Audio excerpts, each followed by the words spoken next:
세상의 모든 지식 언더스탠딩. 네, 눈이 네. 많이 옵니다. 예, 눈 오는 날의 언더스탠딩입니다. 예, 눈이 오면 왠지 좀 낭만적인 기분이 들죠. 저는 그렇지 않습니다.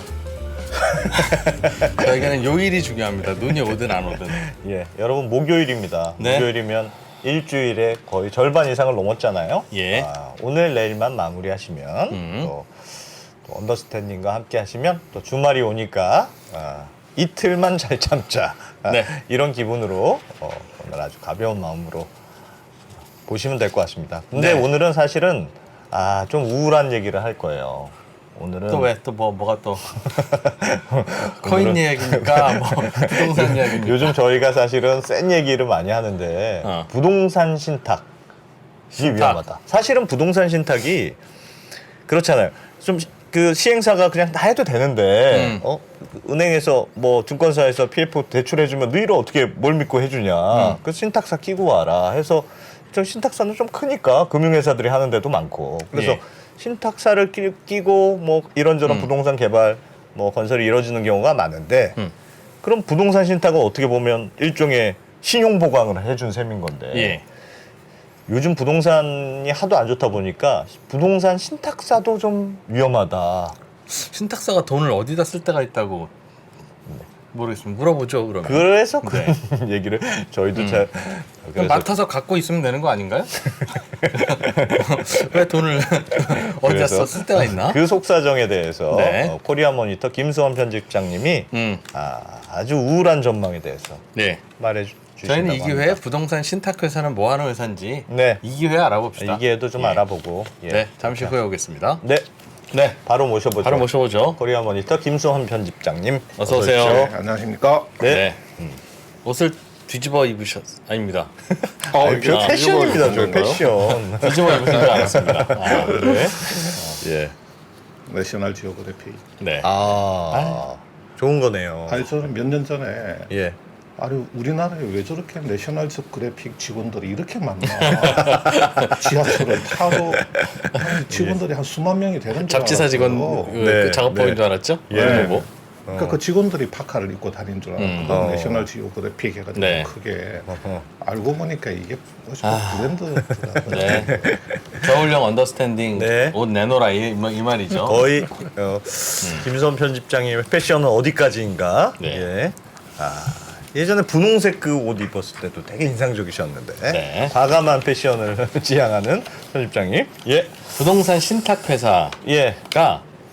뭐 하는 회사인지부터 좀 알려주셔야 네. 쓰러지면 뭐 쓰러지는구나 아니면 네. 아닌구나 알 것 같아서요. 네. 이게 이제 신탁. 예. 맡긴다. 이제 이 부동산 신탁사에 대해서 그 일반인들 중에 이제 잘 모르는 분이 많죠. 예. 이 신탁이라고 하는 것은 이제 위탁자가 있어야 되죠. 네. 맡기는 사람이 있어야 되죠. 네. 뭐 땅을 맡길 수도 있고, 뭐 돈을 맡길 수도 있고, 건물 또는 이제 지적재산권 같은 것을 이렇게 수탁자한테 넘겨주는 겁니다. 예. 이렇게 명의를 넘겨주면 수탁자가 그 재산을 받아서 운용을 해서 처분을 해서 수익을 내어서 예. 위탁자한테 돌려주고 예.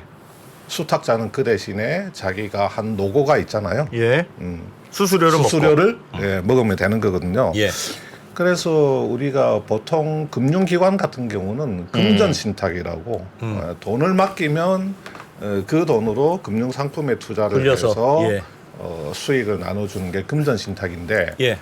땅이나 건물 같은 걸 신탁사에 맡겼을 때 그 신탁사가 그것을 개발을 해서 뭐 이익을 내서 그 위탁자한테 돌려주는 거 그게 이제 부동산 신탁인 거죠. 예.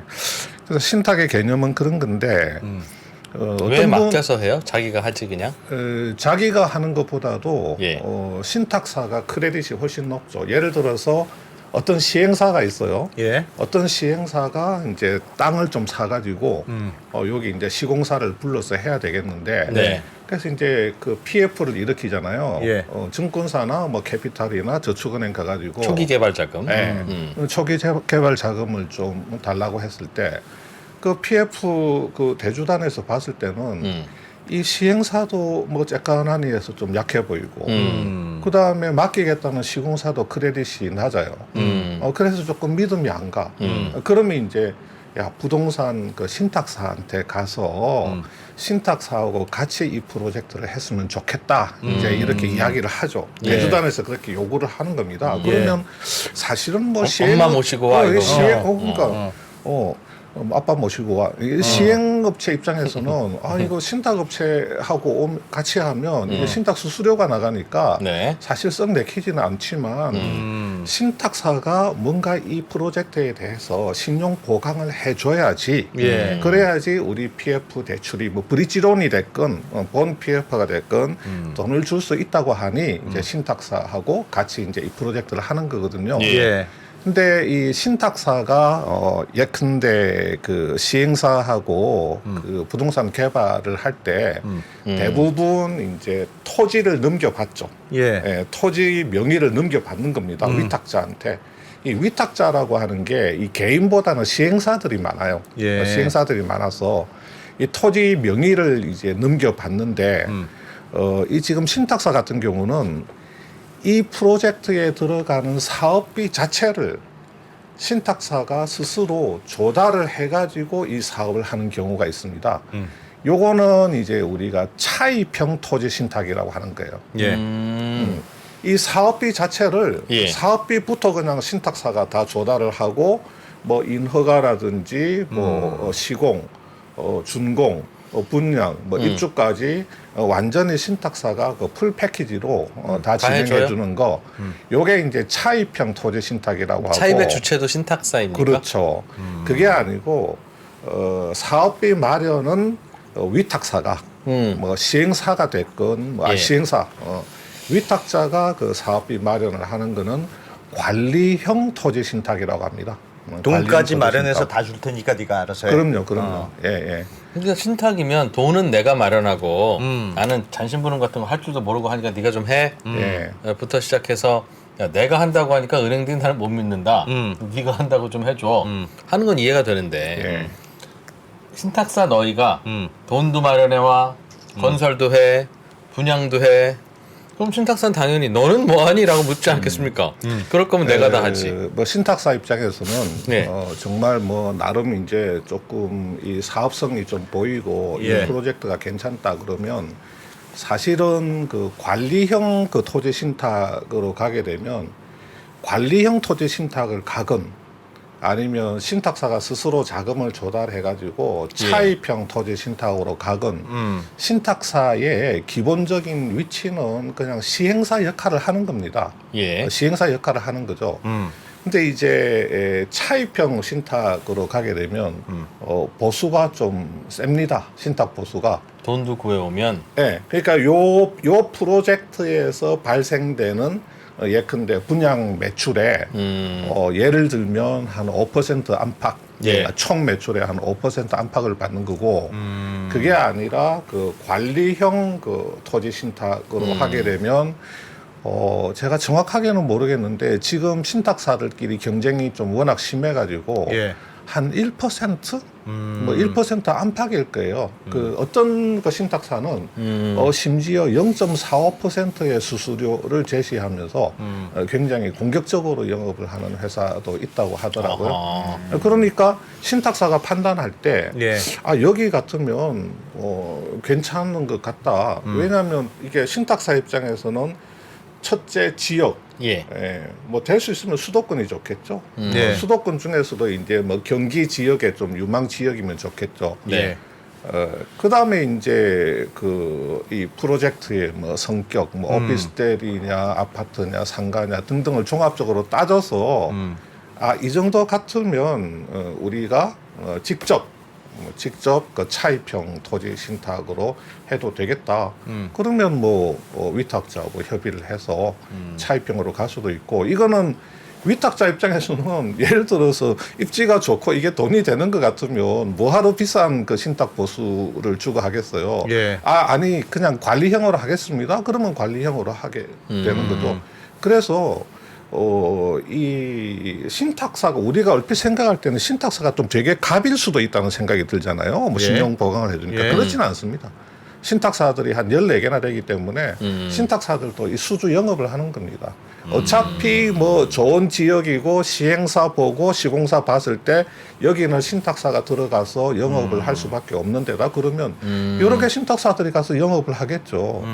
그러니까 이게 뭐 꼭 신탁사가 갑인 것은 아니죠. 신탁사가 돈조차 구해오는 사업에서는 그럼 위탁자는 뭘 합니까? 위탁자는 리스크를 보통 안 씁니까? 나중에 이 아니요. 사업- 그 위탁자 같은 경우도 그 사업에 뭐 나름대로 관여를 하게 되겠죠. 그거 뭐 그냥 토지 명의만 넘겨놓고 뭐 가만히 있지는 않겠죠. 예. 그러니까 이게 그 일종의 그 협업이라고 봐야 돼요. 땅은 이미 그럼 그 위탁자가 갖고 있고 땅은 위탁자가 갖고 있나 어떤 보군요. 식으로든 자기 그 스스로 마련을 하는 겁니다. 그 브릿지론으로 그렇지. 그건 마련을 말이 되죠. 하는 거고. 땅 주인이네. 그래서 땅 주인. 땅에 들어간 비용에 대해서는 신탁사는 일체 거기에 대해서는 책임을 질 필요가 없어요. 네. 근데 이 관리형으로 하잖아요. 예. 신탁사가 자금 조달은 안 하고 그냥 관리형으로만 해도 대조단에서 요구를 합니다. 책임 준공 확약을 해달라고 해요. 책임 준공 확약을. 그러니까 신탁사 너네가 책임 준공 확약을 해달라. 그러면 원래 책임 준공은 시공사의 몫이거든요. 예. 1차적으로는 시공사가 책임 준공 그 의무를 집니다. 예. 만약에 시공사가 자빠지는 상황이 생기면 신탁사가 책임 준공을 하겠다는 확약을 넣어줘야 됩니다. 그러니까 차입형으로 신탁사가 자금 마련을 해서 하건 예. 아니면 관리형으로 하더라도 대부분의 PF 대주단에서는 신탁사의 그 책준을 요구하는 경우가 굉장히 많죠.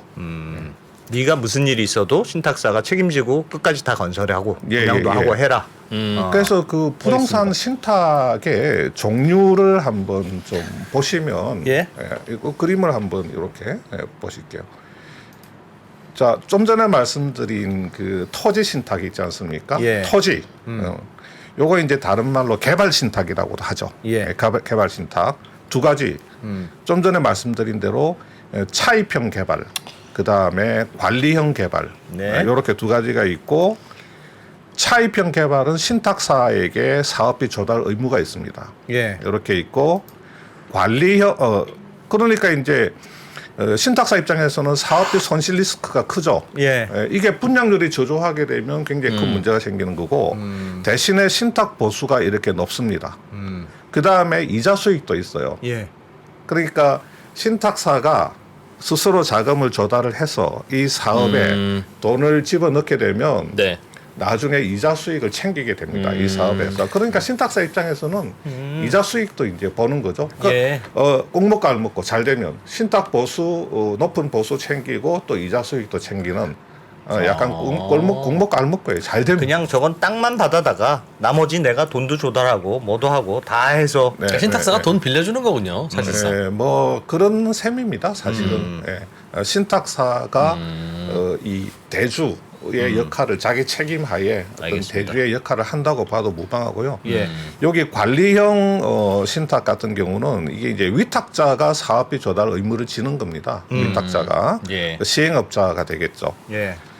여기에 이제 그 신탁사가 책준, 책임 준공이나 지급 보증이 들어가야 되는데 지금 가장 일반적인 형태는 책준형입니다. 책준형 개발 신탁, 책준형 토지 신탁. 그러니까 신탁사가 시공사가 1차적으로 책준 책임을 지되 시공사가 자빠지면 우리 신탁사가 책준을 하겠다는 그 확약을 서주는 겁니다.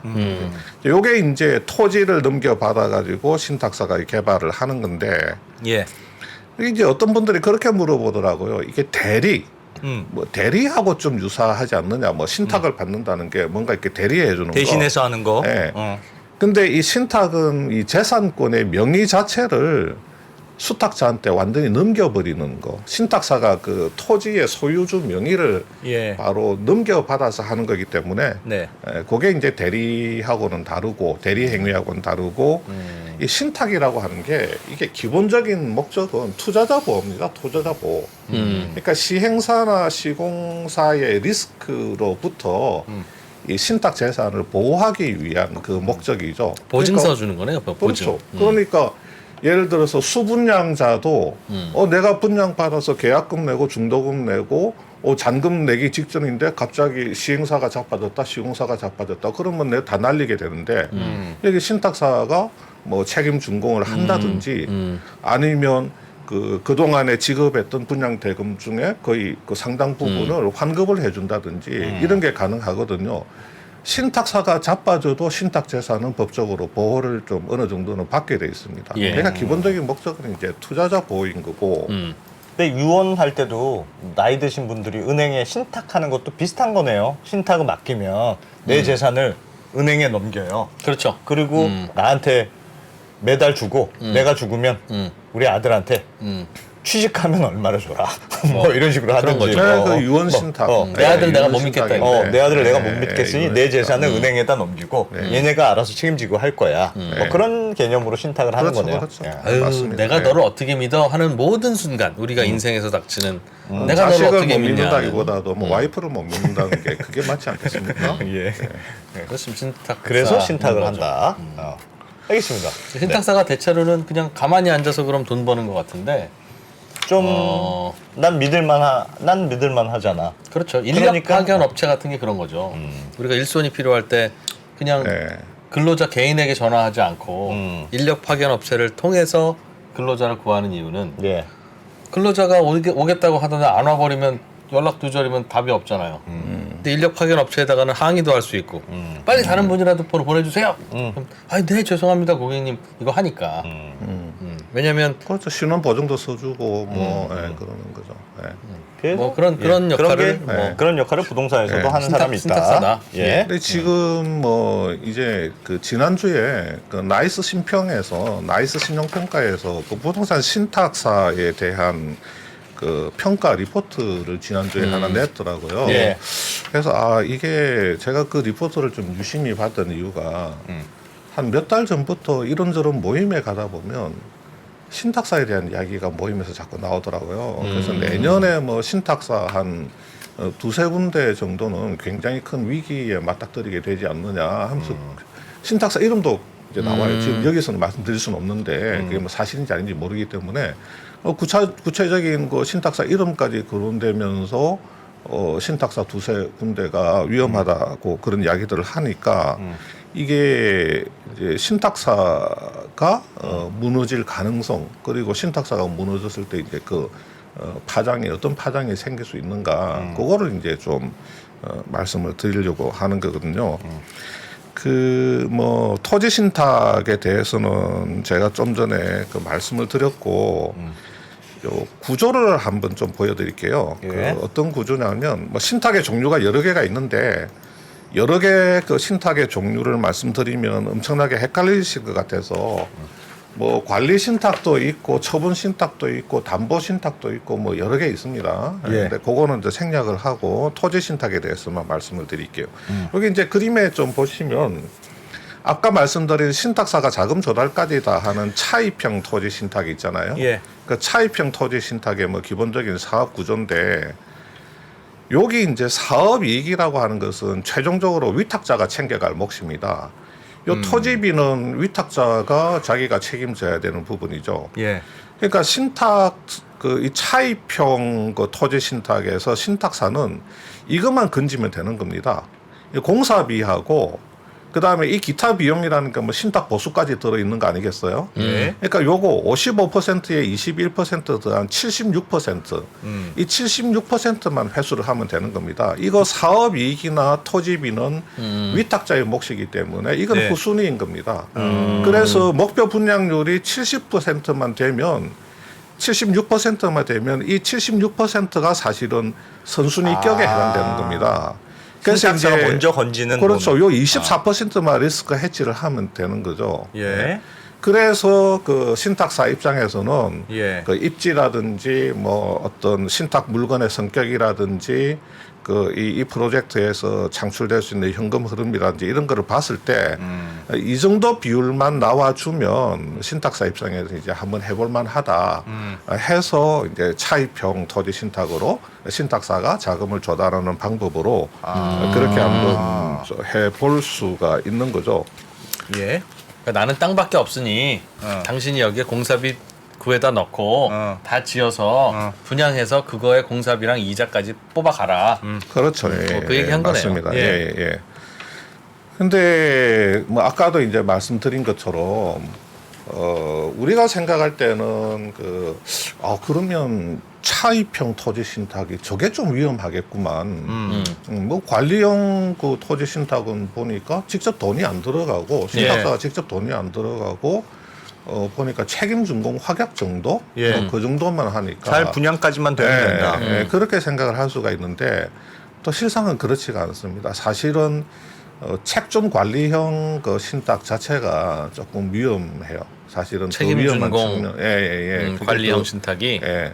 왜냐하면 사실은 뭐 차입형 그 토지 신탁 같은 경우는 아무래도 신탁사 입장에서는 자기 돈이 들어가기 때문에 상당히 그 보수적으로 평가를 하겠죠. 예. 굉장히 그 안전자산 쪽에 투자를 하게 되겠죠. 아, 그리고 이게 되는 프로젝트냐 안 그럼요, 되는 프로젝트냐. 그럼요. 예. 아. 그리고 이제 차입형이기 때문에 이게 지금 신탁사 자체가 자본시장법상의 금융투자업자입니다. 예. 그래서 금융투자업자는 그 건전성 비율 그 규제를 다 받게 돼 있어요. 우리 예. 뭐 예를 들어서 생보사들이 지급 여력 비율 그 이렇게 150% 이렇게 그 규제를 받듯이 예를 들면 그 NCR 같은 거 이게 신탁사도 뭐 영업용 순자산 비율이라고 그러나요?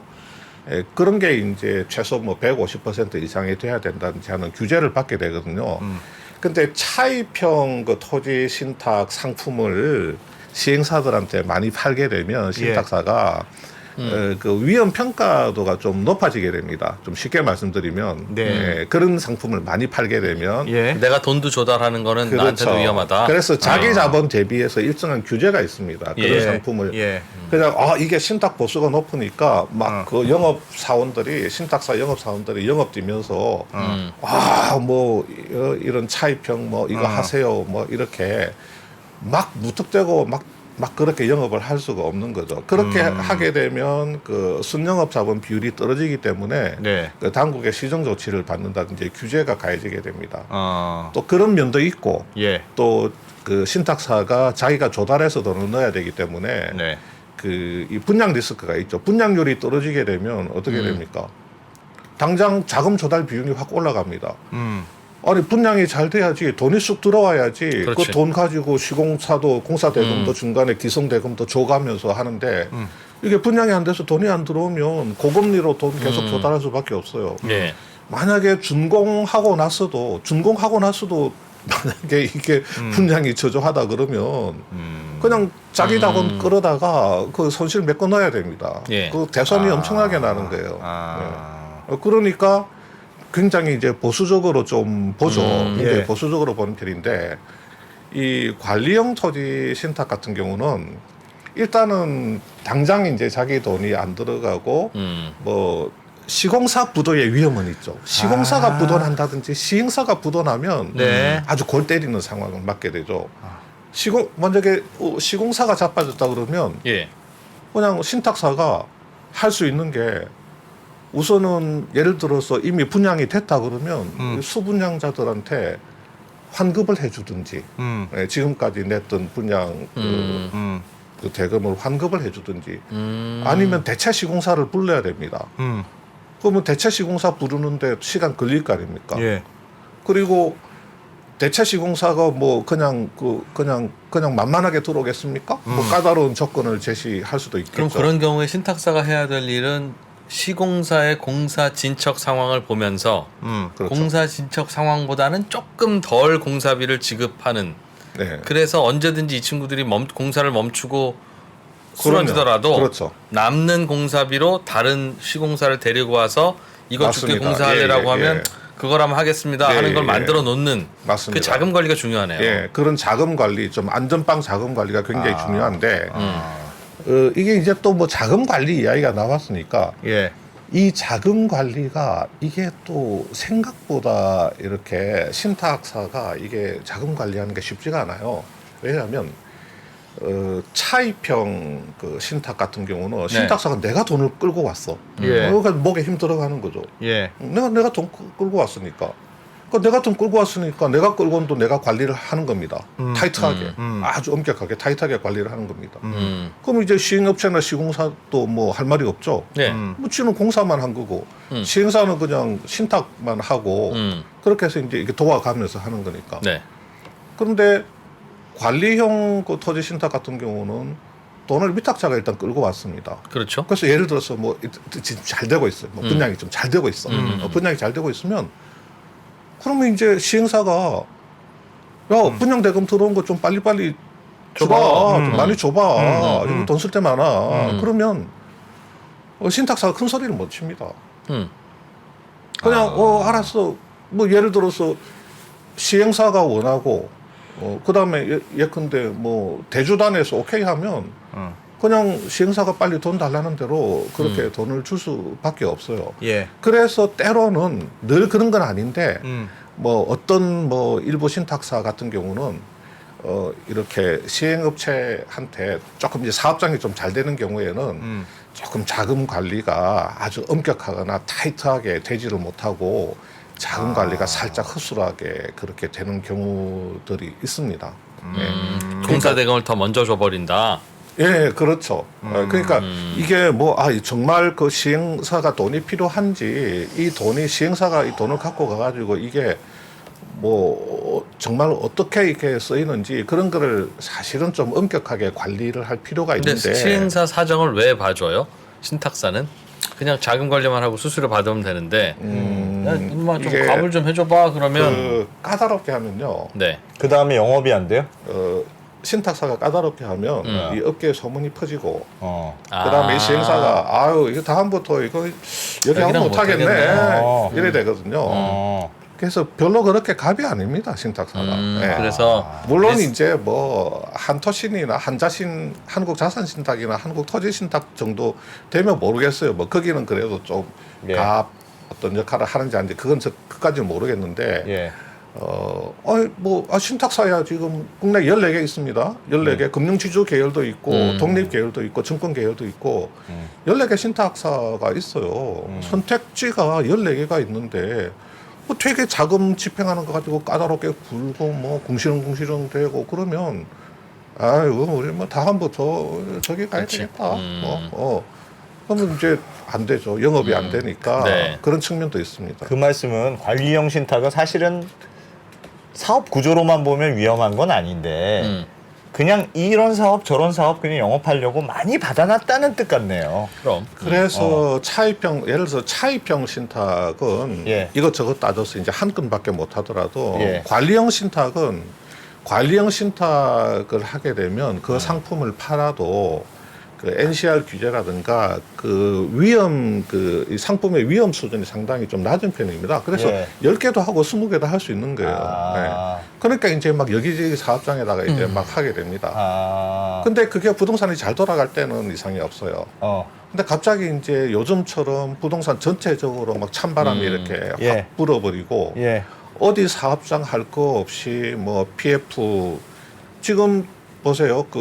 이게 우리나라 PF가 전에도 한번 말씀드렸지만 우리가 한국형 PF라고 하잖아요. 예. 우리가 국제회계 기준 들여왔습니다. IFRS 앞에 뭐가 붙어요? K가 붙습니다. 예. 한국 채택 국제회계 기준이야. 한국형 국제회계 기준이거든. 그러니까 이게 PF도 원래는 순수하게 이 프로젝트의 미래를 평가를 해서 이 프로젝트의 현금 흐름을 믿고 하는 건데 예. 우리나라는 PF를 하면서 어떻게 합니까? 초기에는 건설사들을 지급 보증을 시켜. 그래서 시공사들이 보증을 써요.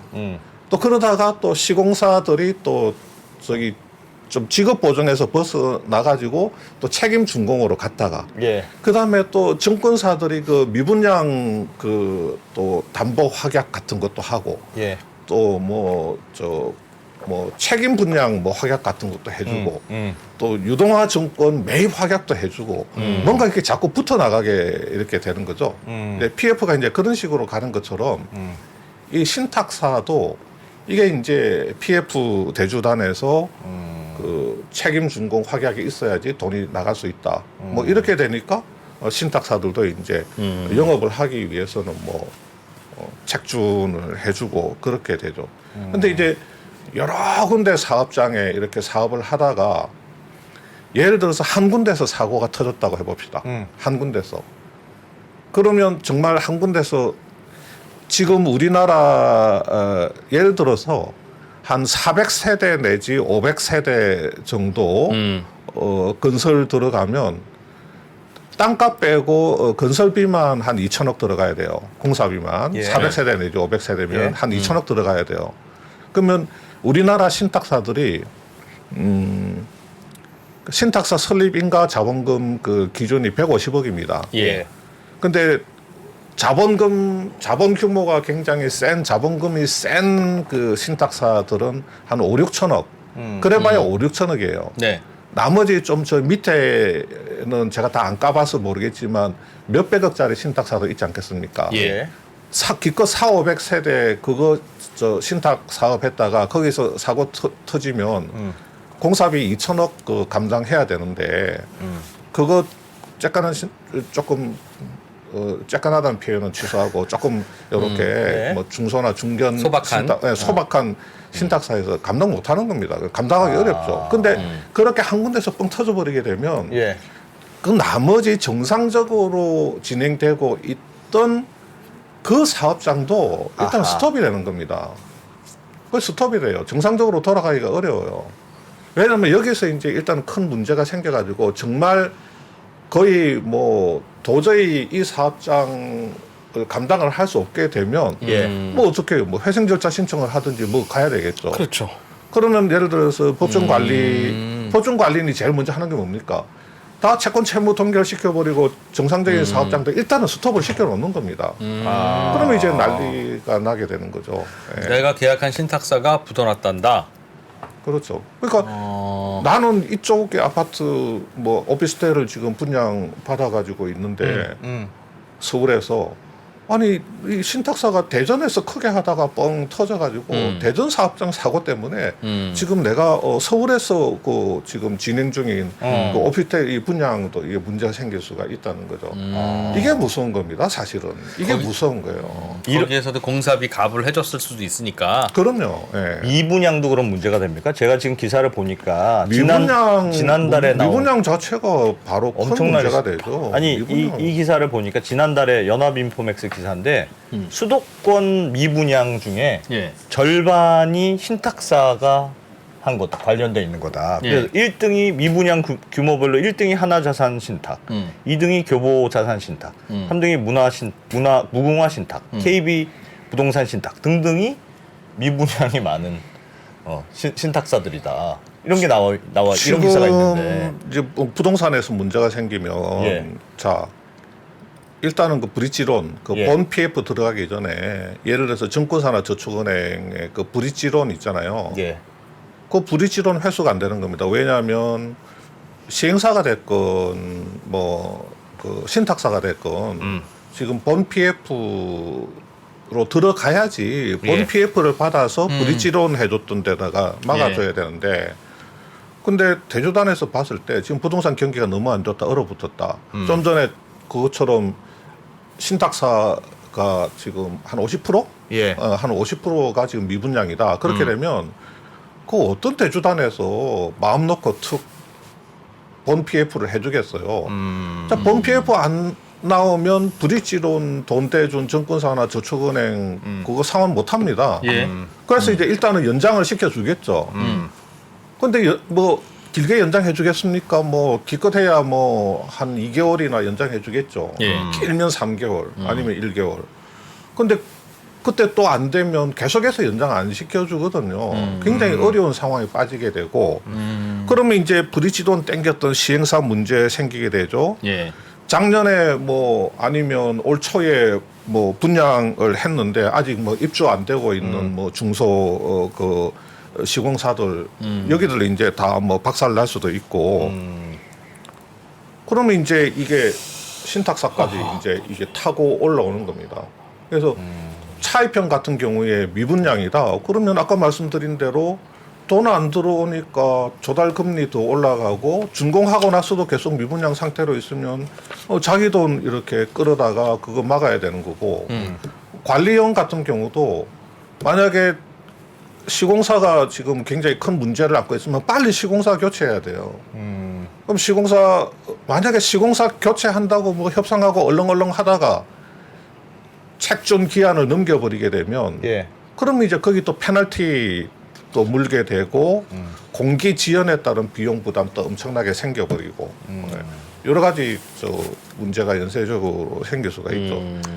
그래서 사람들이 이제 이 조금 이제 뭐 신탁에 대해서 이제 좀 아시는 분들도 야 관리형은 그거 문제 없어. 뭐 저기 차입형하고는 다르게 신탁사가 돈 대서 한 것도 아닌데 그거 뭐 큰 문제가 되나? 근데 최종적인 아무리 관리형이라고 해도 최종적인 책임 주체는 신탁사입니다. 예. 차입형이 됐건 관리형이 됐건 신탁사 자체가 시행사라니까요. 시행사를 해야 되거든요. 그러면 이게 신탁사가 내가 그냥 저희 안승찬 기자하고 저하고 우리도 신탁사 한번 해볼까 할 수 있다고 할 수 있는 게 아니잖아요. 그렇죠. 네. 자본금 요건을 갖고 있어도 금감원이 이건 그 은행이나 증권사처럼 허가를 해줘야지. 그렇죠. 금융투자업자이기 때문에. 네, 등록을 한다고 또 할 수 있는 것도 아니지 않습니까? 네, 맞아요. 인가 받아야 돼요. 인가. 그러면 은행도 위험한 데다 많이 대출해주고 해서 뭐 BIS 비율 떨어지면 들여다보듯이 신탁회사도 야 니네 자본금 얼마니? 뭐 아주 자본금 많아야 할 수 있다고 하는 건 뭐 안 되지만 여기에서 너 많은 애가 왜 이렇게 많이 하고 있어? 안 돼. 이걸 하고 있어야지. 그렇죠. 글로벌 금융위기 때 AIG가 여기저기 네, 그 네. 서프라임 그 뭐라고 합니까? 그거 보증서 줬다가 다 망했잖아요. 네. 그러니까 만약에 이런 일이 벌어지면 너희들 감당할 수 있어라고 할 때 감당할 수 없는 구조면 야 이 계약하지 마 해야지. 그걸 안 하고 있으면 어떡합니까? 그러니까 문제죠. 그걸 그 저한테 뭐라고 하시면 엄격하게 하지 않은 겁니다. 그러니까 이게 네. 예. 이제 거의 우리가 이게 그 PF 총량, 그러니까 이 PF라는 게 여러 가지 형태가 있잖아요. 예. 이 PF는 이제 이 돈을 대주는 건데 예. 이 PF 과정에서 여러 가지 이게 변형 뭐 직접적인 지급 보정도 있고 뭐 책준도 있고 뭐 책임 분양도 있고 뭐 여러 가지 변형된 그 약간 변형된 지급 보정 뭐 형태도 이제 많이 나오고 했는데 예. 사실은 이제 저도 막 이게 뭐 부동산 신탁에 대해서 뭐 엄청난 전문가는 아니지 않습니까? 뭐 좀 소시적에 조금 부동산 조금 해본 것밖에 없잖아요. 그래서 이제 이 업계 쪽을 조금 좀 알아보니까 이 업계에서 나오는 이야기가 글로벌 금융위기 지나면서 언제부터인가 이 부동산 PF 총량에 대한 통계 자체가 안 보이기 시작했다는 겁니다. 그래서 이 여러 가지 형태의 그 부동산 PF에 대한 총량 통계를 알 수가 없는 상황이었다고 이야기를 하더라고요. 그래서 업계에서도 뭐냐면 지금이라도 아마 감독원에서 하고 있을 것 같은데 이 일부 뭐 은행권이나 증권업권 정도의 그 PF 상황만 파악이 돼 있고 그 밑으로 이렇게 내려오면 여러 가지 이제 금융업권에서 이 PF가 어떤 형태로 어떻게 뭐 들어가 있고 뭐 이런 것들이 지금 명확하게 지금 통계적으로 잡히는 게 없기 때문에 그만큼 당국에서 좀 신경을 안 썼다는 이야기가 될 수도 있습니다. 자, 7월 달에 한국금융연구원에서 부동산 그림자 금융 뭐 리스크 분석인가 하는 리포트를 냈어요. 예. 제가 그 리포트를 직접 보지는 못하고 신문에 난 기사 제목만 봤는데 거기서 뭐라고 그러냐면 차입형 토지 신탁하고 책준형 관리형 그 토지 신탁의 그 부실 규모가 22조라고 합니다. 22조. 예. 22조.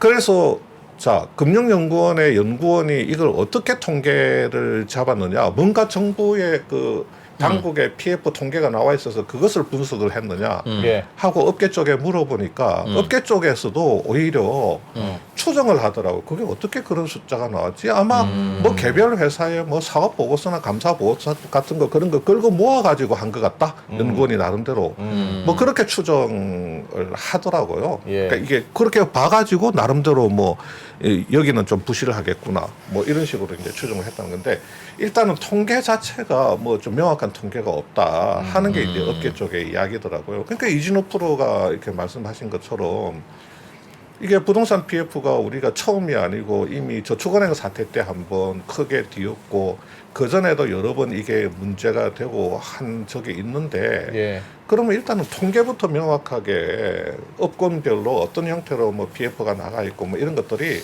명확하게 쫙 나와 있는데 이게 없어요. 그래서 지금 신평사 한번 보세요. 신평사 리포트들 보면 리포트들마다 숫자가 좀 틀립니다. 틀려요. 네.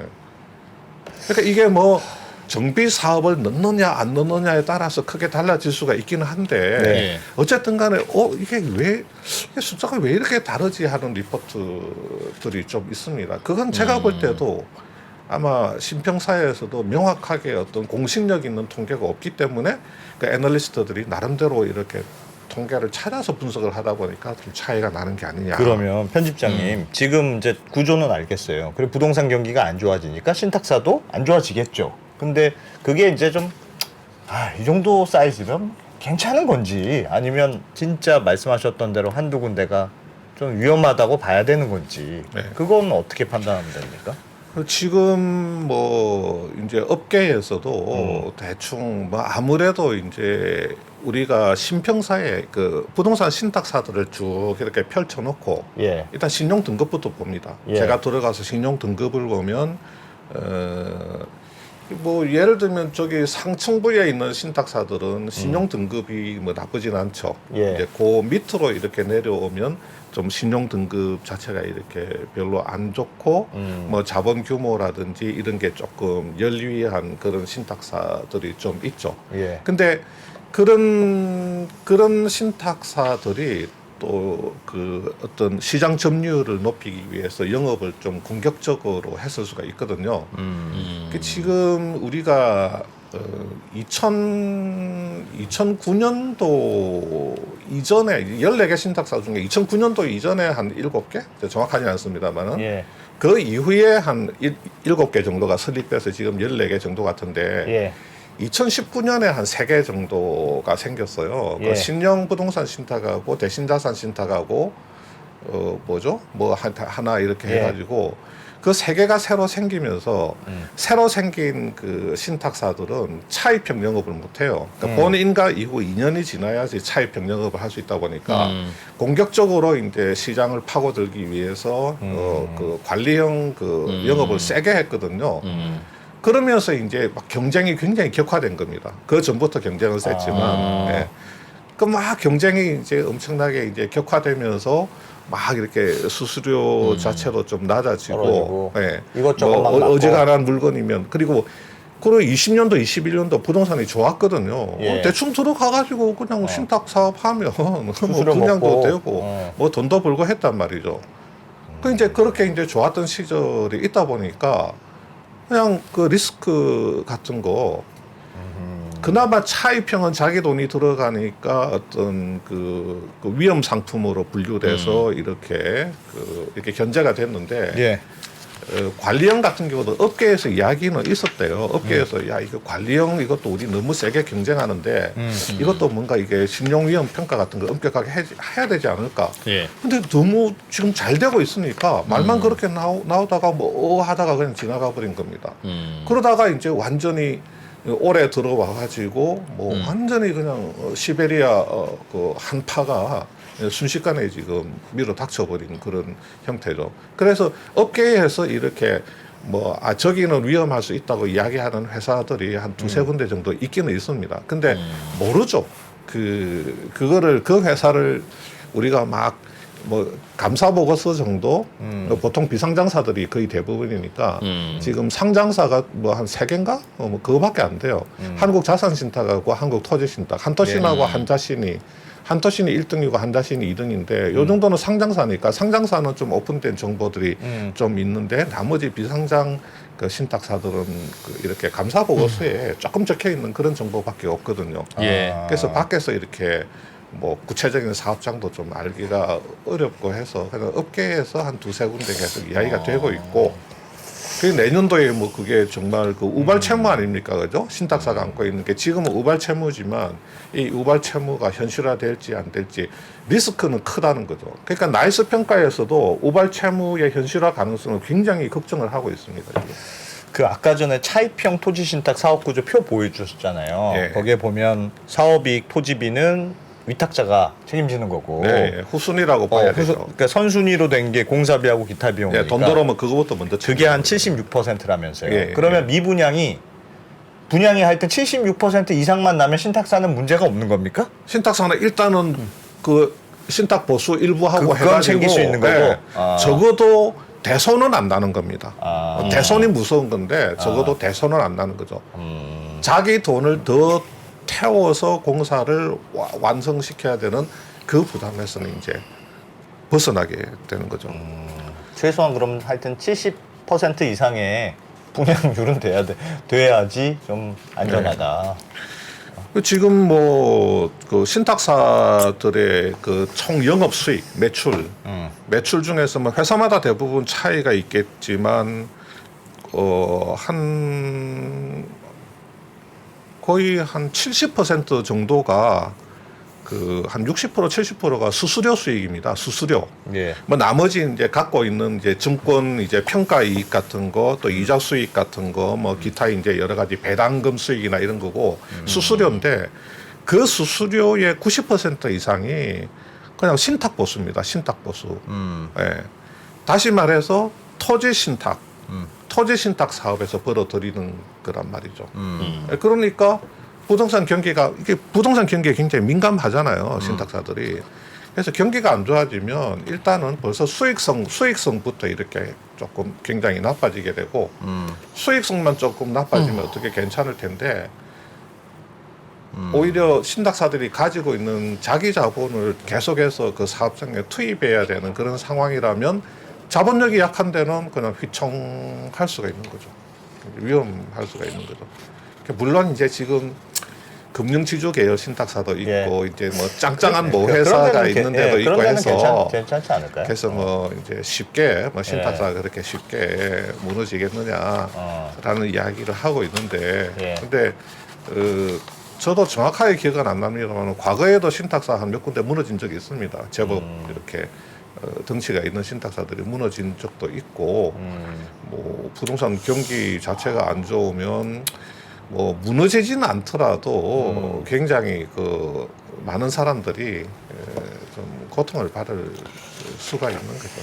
예. 이 부동산 PF 금융이라는 건 아파트든 혹은 뭐 어떤 부동산이든 초기에는 반드시 필요한 금융이잖아요. 그렇죠. 늘 그 수백억 부자만 부동산 개발을 할 수 있다. 이러면 나라가 부동산 개발이 안 되니까 당연히 초기에 대출을 해주는 건 어쩔 수 없이 필요한데 안 그러면 우리는 길에서 자야 됩니다. 그러나 부동산 경기라고 하는 건 가만히 들리는 게 아니라 이렇게 됐다가 하기 때문에 이렇게 됐을 때 들어갔던 PF는 반드시 수축되는 기간에는 망할 수밖에 없잖아요. 갑자기 진도가 안 나가고 이러면. 그러다 보면 그 PF 대출을 해주는 금융사인 예전에는 저축은행 막으니까 증권사, 뭐 증권사 막으니까 신탁사 막 들어가 있다가 이제 지금 줄줄이 떨궈져 나가는 건데 그거는 어쩔 수 없는 것 같습니다. 그걸 어디서 하든 간에 저축은행이 하지마 그러면 어디 신협에서 할 거고 돈을 못 구하면 나라의 부동산이 안 만들어지는데 그걸 뭐 어떻게 정부가 해주겠어요? 그건 꼭 필요한 거라서 어쩔 수 없이 부동산 경기가 수축됐다 팽창됐다 하면 항상 이게 낙폭이 커지면 진폭이 커지면 망하기 마련인데 오늘 이게 좀 이상하다 싶은 건 그게 저축은행이거나 뭐 모르겠습니다. 증권사이거나 혹은 어떤 특정한 그걸 노리는 금융회사라면 그 주주들이 알아서 그냥 책임지면 되는 거죠. 근데 신탁사는 원래 그런 목적으로 세운 회사가 아니잖아요. 그러니까 이건 그런 리스크를 그래도 줄여주고 완충작용을 하라고 만든 건데. 마치 아파트 경비 아저씨가 밖에 나가서 막 이렇게 출동하고 다니는 거랑 마찬가지인 거예요. 그분은 그러라고 하신 게 아닌데 그러면 그냥 사기업이 그러는 거야. 뭐 그들이 알아서 할 일이니까 뭘 하지만 금융당국이 승인해주고 허가해주고 하는 데를 왜 이걸 차입형 토지 신탁을 할 수 있도록 해줍니까? 신탁사를. 관리형만 해주게 해야 원래 신탁의 원칙에 맞지. 참 뭐 신탁사를 찾아가는 시공사나 예를 들어서 시공사를 보면 일군 시공사가 뭐하러 신탁사를 찾아갑니까? 예. 보통 도급선이 50위권 밖이라고 봐야 되거든요. 뭐 100위, 200위, 300위 그렇겠죠. 뭐 시행사도 뭐 짱짱한 시행사면 뭐하러 신탁 수수료를 그렇게 많이 물어가면서 할 필요가 없죠. 예. 그러니까 이제 그런 이런 개발 업자들의 신용 보강을 하고 신탁사가 자금 관리도 타이트하게 하고 뭐 투자자 보호라든지 이런 쪽을 열심히 하라고 이제 그런 미션이 이제 부여돼 있죠. 부동산에서 이제 그런 역할이.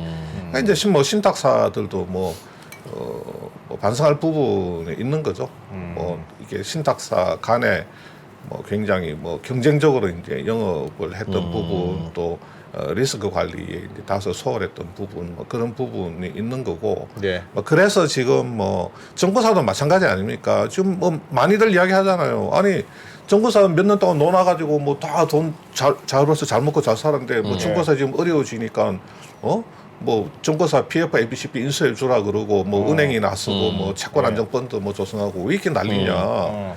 좀 쓰러질 때는 쓰러져야 되는 거 아니냐 지금 뭐 이런 식으로 이제 이야기를 많이 하고 있는데 그 말씀도 맞는 부분은 맞는 부분인데 이게 이 부동산 심리 또 시장의 위축 우리 이제 레고랜드 사태에서 한번 봤듯이 그 트리거 이게 굉장히 어떤 트리거가 될지 지금 너무 불안한 거거든요. 예.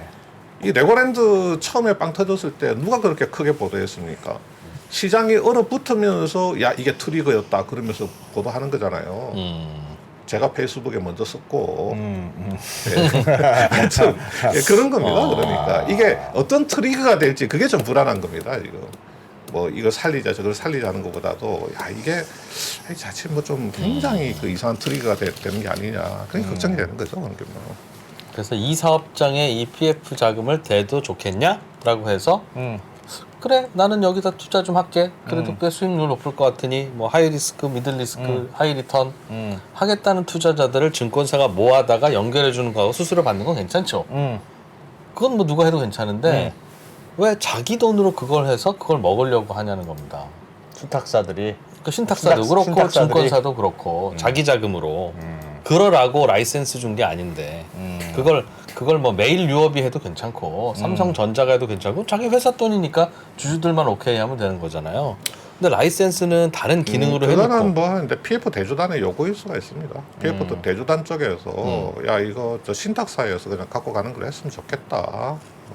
뭐 당연히 그렇죠. 네, 은행들은 누구 보증서와라고 네. 하는 건데 그러니까 즉 학교 선생님은 보증은 쓰면 안 된다. 라는 법을 만들어 줘야죠. 그래야 학교 선생님은 학교 선생님 역할에 충실하지. 아니면 보증 서려면 학교 선생님을 하면 안 된다. 얼마나 영향을 주겠어요. 수업할 때 맨날 이렇게 있을 거 아니겠습니까? 그러니까 그럴 금융회사가 따로 있고 안전해야 될 돈이 따로 있지. 맞습니다. 맞답니다. 예.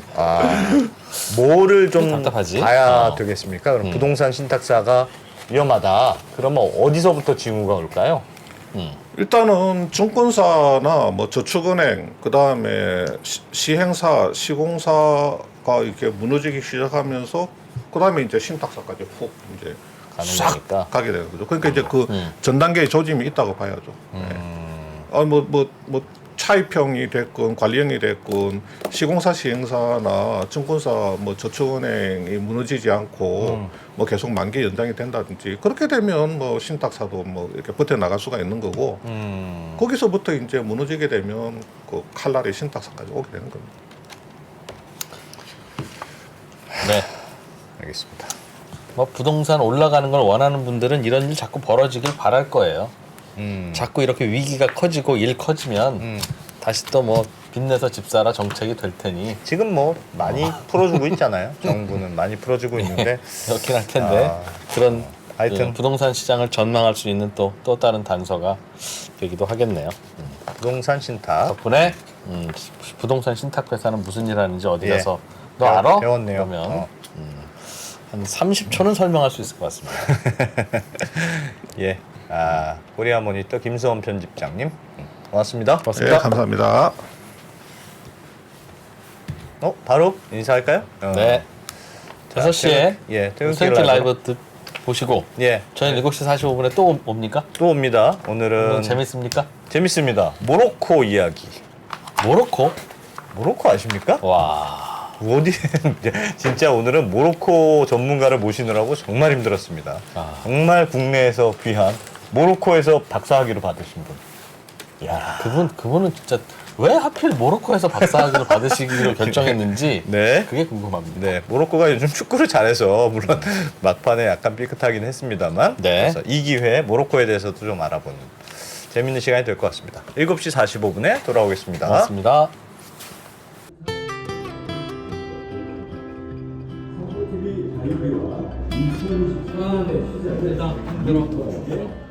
나이 드니까 스튜디오랑 사무실 왔다 갔다 하는 것도 힘드네요. 누가 나 좀 업고 다니면 좋겠다.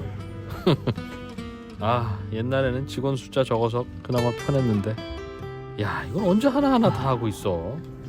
2% 왜 그래요? 하루 종일 이메일 보느라고 시간 다 가고 이거. 내가 얼마나 비싼 사람인 줄 알아? 아니 아직도 아마라스텐 안 깔았어요. 그렇게 디지털 전환이 늦어가지고 어떡하려고 그럽니까? 누가 한 방에 싹 다 된다 그러던데. 아마란스텐?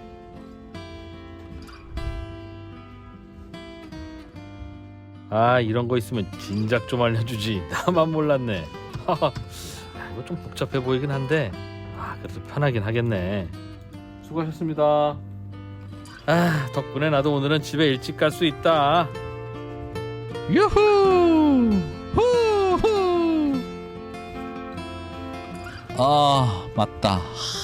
이따 또 방송 있지. 방송은 좀 쉽게 할 수 있는 거 없냐?